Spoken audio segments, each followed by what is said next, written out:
যখন আমার এই এপিসোডটা আপনারা দেখেছেন তখন নির্বাচনের ফলাফল পাইয়া গেছেন মনে হয় সবাই। বিএনপি যা প্রেডিক্ট করেছিল তাই সম্ভবত পাইছে। 200-র বেশি সিট, কোথায় যেন দেখলাম 208টা। বিএনপি সরকার গঠন করবে। আমাদের তো বিজয়ী দলকে মুক্ত কণ্ঠে অভিনন্দন জানানো উচিত, তাই না?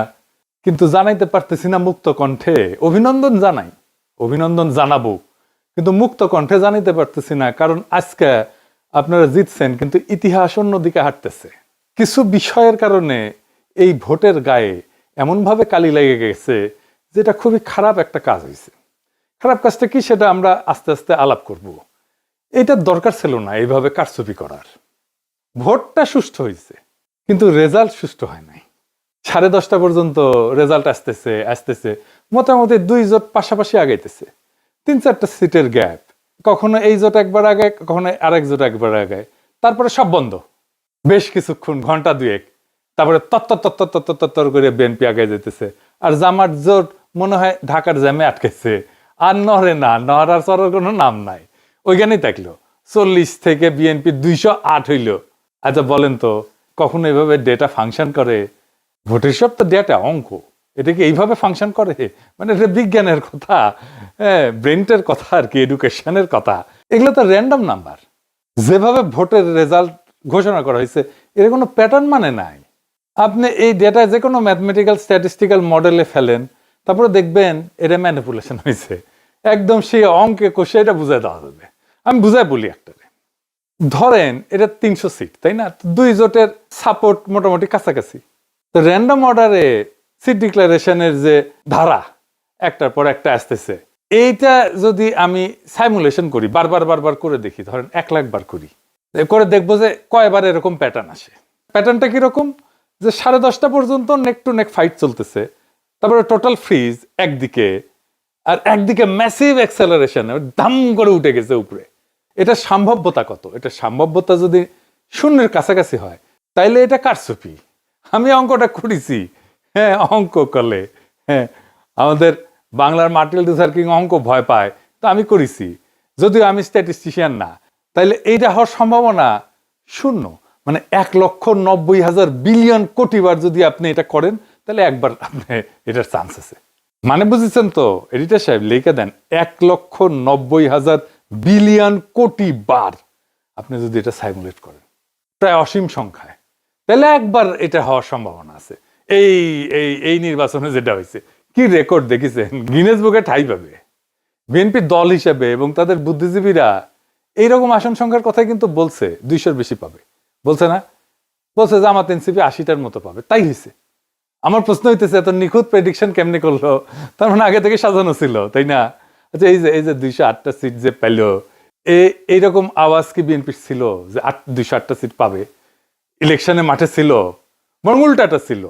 এই লেভেলে জিততে হইলে তো একটা ইস্যু লাগে রে ভাই, বড় ইস্যু লাগে, যে ইস্যুতে সারা দেশ র্যালি করবে। 2008 সালে ইস্যু ছিল বিএনপির দুর্নীতি, সেজন্য আওয়ামী লীগ জিতেছিল, এরকম জিতেছিল। 70-এর নির্বাচনে ছিল স্বায়ত্তশাসন, এজন্য মুজিব জিতেছিল। এইবার কি ছিল? Family card. মানে মানুষ পাগল হইয়া ফ্যামিলি কার্ডের জন্য ছাপ্পর ফাইরা ভোট দিছে। আপনারা সবাই দেখেছেন যে মামুনুল হককে বিজয় ঘোষণা করছে সব কয়টা মিডিয়া, তারপরে ওই খবর সবাই মুছে দিছে। তারপরে দেখি ববি আজাদ জয়। এরকম তো অনেক আসন হয়েছে।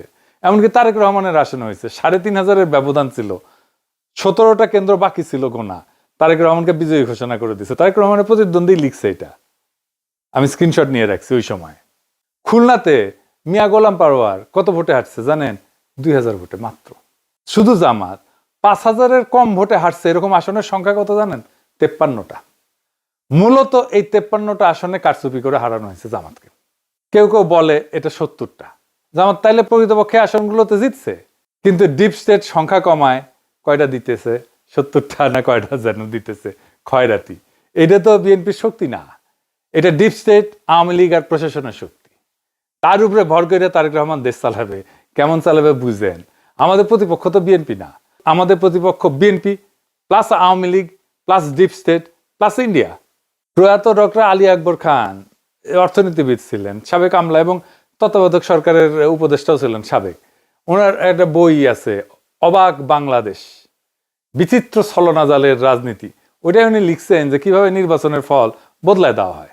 উনি লিখেছেন কারচুপি হয় ভোট গণনার পর্যায়ে এবং ফলাফল ঘোষণার ঠিক আগের মুহূর্তে। বুঝিস একই জিনিস ঘটেছে না? অধিকাংশ ক্ষেত্রে দেখা যায় ভোট গ্রহণ শেষ হওয়ার পর যখন গণনা শুরু হয় তখন বিরোধী দলের পোলিং এজেন্টদের ভয়ভীতি দেখায় বা প্রশাসনের সহায়তায় কেন্দ্র থেকে বের করে দেওয়া হয়েছে না?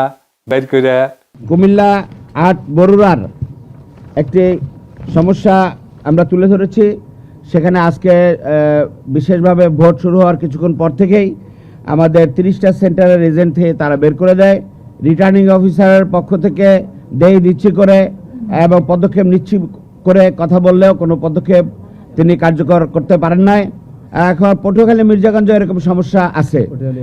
আপনারা শরীয়তপুরেও একটি সমস্যা আছে, সেখানে বিভিন্ন আসনের সমস্যা তৈরি করেছে তারা। গোপালপুরের অধিকাংশ কেন্দ্রে এজেন্ট বের করে দিয়েছে, এরকম তথ্য আমাদের কাছে এসছে। পোলিং এজেন্টদের অনুপস্থিতিতে যখন ভোট গণনা করা হয় তখন আসল জনমত প্রতিফলিত হওয়া কঠিন হয়ে পড়ে। উনি লিখেছেন যে রিটার্নিং অফিসারের কার্যালয়ে, মানে যে ডিসি আর কি, সে রিটার্নিং অফিসার হয়। রিটার্নিং অফিসারের কার্যালয়ে ফলাফল পাঠানোর আগে যে সংকলন তৈরি করা হয় সেখানেই বড় ধরনের কারিগরি করা হয়। ফলে দিনের বেলায় দৃশ্যত শান্ত নির্বাচনও রাতের ফলাফল ঘোষণার সময় সম্পূর্ণ বদলে যাইতে পারে। দেখেছেন, একই কথা কয়ে গেছে গুরুজন। হ্যাঁ, কি চমৎকার কয়ে গেছে। এটাই ফলো করেছে আর কি, বুঝিছাও? এটাই জানে আমাদের অ্যাডমিনিস্ট্রেশন, এটাই জানে আমাদের প্রশাসন, এটাই জানে আমাদের ডিপ স্টেট, এই কাজই করে।